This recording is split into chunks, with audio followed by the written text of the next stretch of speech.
kain muna tayo. Kain muna kami ni Papa. Oh. At ayan. Ay, simula na naman ang araro. Kain muna tayo, almusal.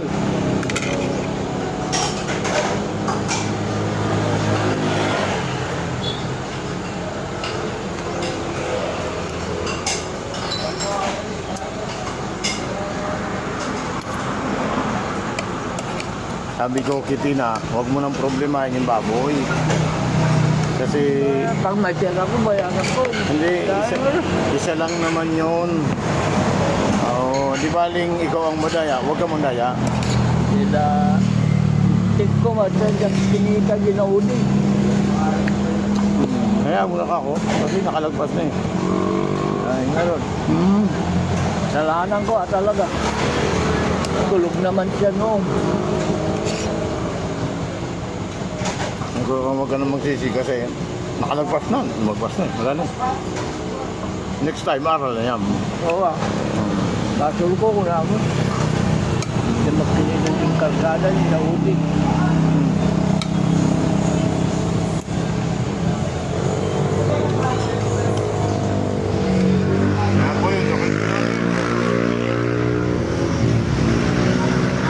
Maraming lang kamusang kanina yan.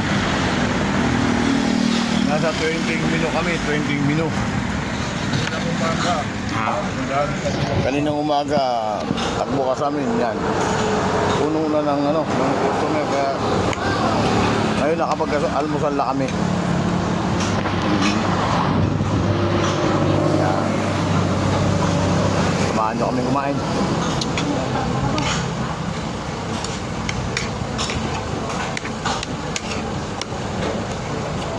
Hayaan mo na. Importante, hindi ikaw ang nanloko.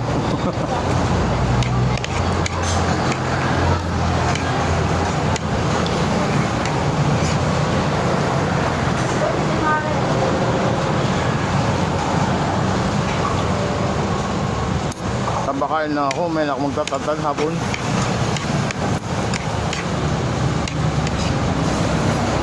Dami yung kanin kanina ko gala. Dapat na ano yun. Kanin. Pero ilog yan. Ano? Sangag. Sangag. Pwede sana. Ba't ayaw na magsangag dito? Dami. Ay doon naman sa kantina din sa tangke. Oo. Masasang tayo eh. Naman nag-vlog. Pero Hmm. dapat yung sarado.